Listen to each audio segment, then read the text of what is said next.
Huge franchises are often successful because, well, they're good games. Mario, Zelda, and Smash Bros. Have pretty much stayed the course, steady and true. However, some games haven't been so consistent. Hey Shackers, Greg here, and today I'm counting down the top 10 games that almost ruined their franchises. Now I say almost, because these game franchises on this list aren't dead, but they might have been if the developer didn't learn from their mistakes. We've taken votes from our chatty, Twitter, and our staff to see which games made the list. And remember, just because a game is on this list doesn't mean it's a bad game.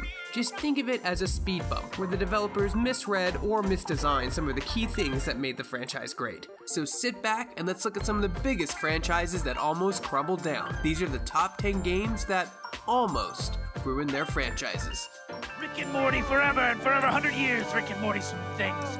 Me and Rick and Morty and running around in Rick and Morty time. All day long forever. All 100 days. Rick and Morty forever 100 times. Hey, Fox! Isn't this music getting on your nerves? I'm trying to work on my maps. Okay, old timer. Turn it down, Slippy. The first Star Fox game to hit the GameCube should have been something beautiful. Instead, what we got was a wonky third-person action game called Dinosaur Island that was rebranded to star the famous Fox. Sure, the game was every furry's dream, but for a gamer, it was a huge miss and affected this franchise negatively as a whole. Although it didn't end the franchise of Team Star Fox, it sure didn't do it any favors. Thank God the next game fixed it, right? Right, guys? Anyone? Star Fox Zero. Yeah. Star Fox Zero.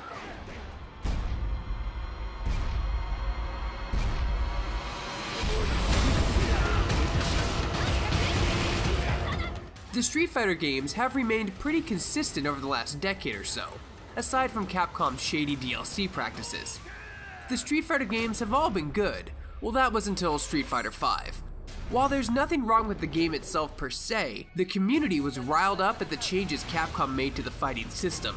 Pile this on top of the fact that it lacked modes and features that should be standard in a AAA fighting game nowadays. It's lacking, seriously lacking content. Street Fighter V potentially sold less than 500,000 units in its first 2 months or so, which was looking to be very bad for the future of the game itself in terms of content coming down the line. Capcom shouldn't be surprised that the welcome reception for Street Fighter V wasn't the one they expected. You're on thin ice, Capcom. Don't mess this up.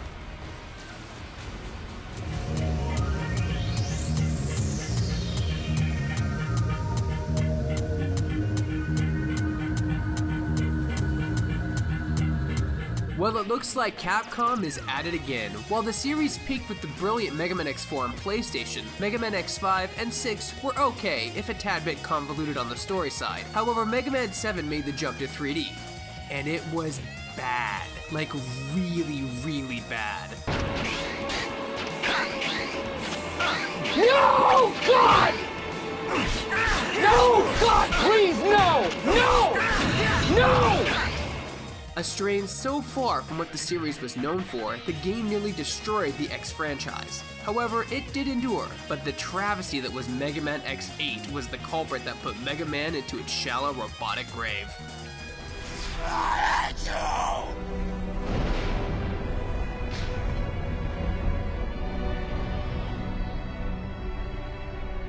Hardcore team deathmatch. Time to work, Ghost Squad.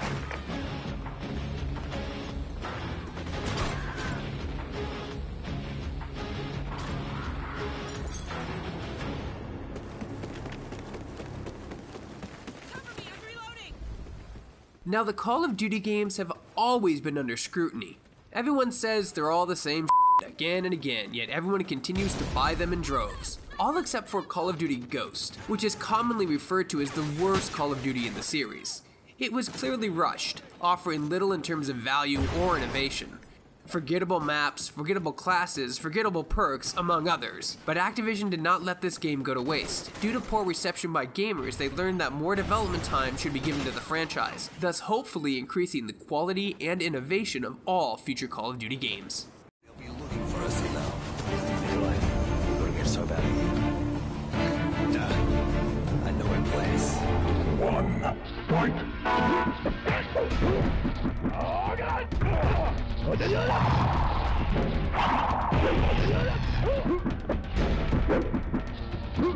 Making the jump to 3D isn't an easy one. Sometimes you're successful and sometimes you're not. Mortal Kombat 4 was the latter. Known as one of the worst core games in the series, it was a perfect example of what not to do with your 2D fighter. Mortal Kombat 4 was notoriously bad, with a forgettable roster of characters and terrible graphics. However, it did endure to teach Midway Games how not to make a 3D fighter. Your soul will never rest, Scorpion. The Lin Kuei may have been responsible for your murder, but your family's true killer still remains free. The infusion lab? Evacuated. Trainees? Gave the order myself. What did you tell them? I told them to run.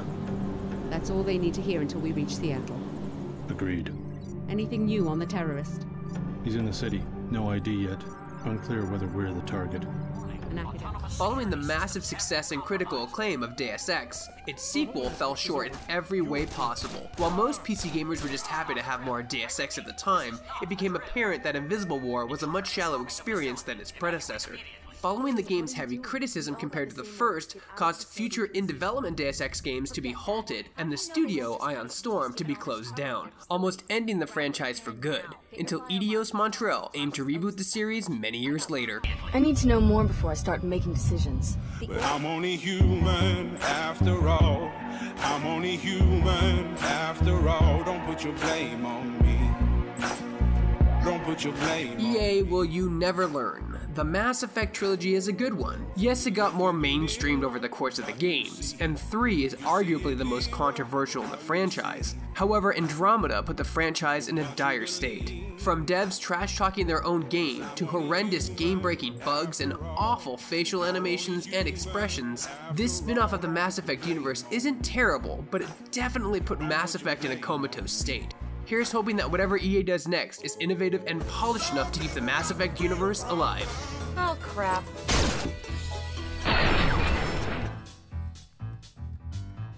I'm only human after all. I'm only human after all. Our ship is already left. How are we supposed to leave? Oh, for f***'s sake, EA. Again? Dragon Age 2 is the very definition of a rushed game. The world was small, the story meaningless, and the characters, aside from Varric, were surprisingly forgettable. Bad writing, lame quest lines, and a very limited world to explore meant this game had failed to capture what made Dragon's Age Origins so great. The only takeaway from the game itself was the combat system, which seemed to be the only thing BioWare improved on. It's easily a forgettable game in the Dragon Age mythos. It was clearly rushed and not given enough time in development. Luckily, BioWare was able to recognize its own faults, and Dragon's Age Inquisition was a huge step in the right direction, narrowly avoiding the franchise from all but disappearing into the fade forever. You're wasting your time. There's nothing here for you.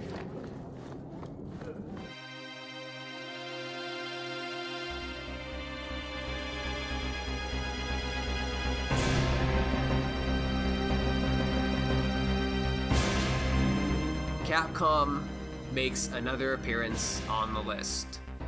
Shocking.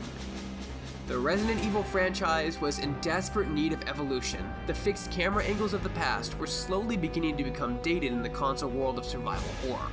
In 2005, Capcom released Resident Evil 4. The game had been completely redone from the ground up, but still keeping everything that made Resident Evil intact. Combat was amazing and terrifying.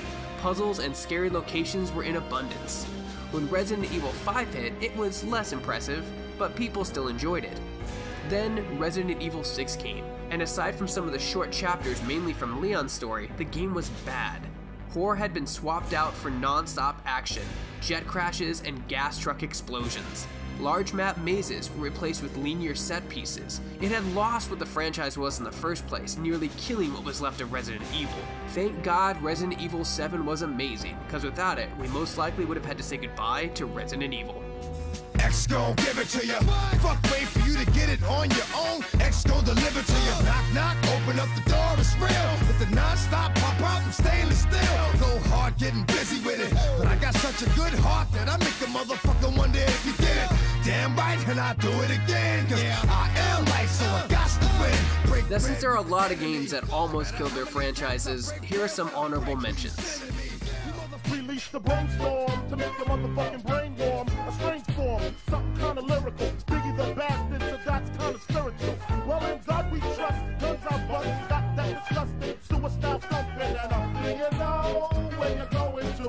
Do you like the things that I bring? I got 7 Mac 11s, about 8 38s, 9 9s, 10 Mac 10s. The shits never end. You can't touch my riches, even if you had MC Hammer and them 357 bitches. Biggie Smalls, the millionaire, the mansion, the yacht, the 2 weed spots, the 2 hot clocks. That's how I got the weed spot. I shot Tread in the head.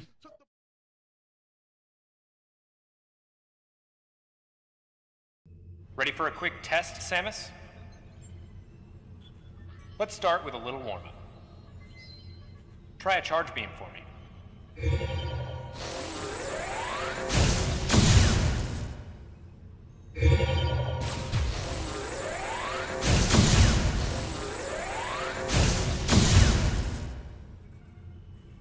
Sharp-looking charge beam, just the way I like it.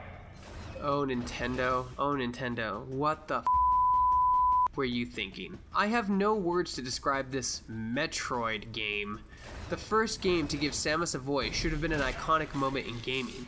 However, the over-convoluted story, boring characters, and just lack of overall Metroid gameplay was appalling. Every time the story got in the way, I kept asking myself, oh, I just wish I understood why. Why I should care. I'm pretty sure this was a hard lesson for Nintendo to swallow. And this game nearly put an end to Samus and her space adventures. Luckily, Nintendo went back to the original Metroid formula, and let's hope they're more cautious with their first-party ventures in the future. Which games you guys think almost killed their franchises? Let us know in the comments below.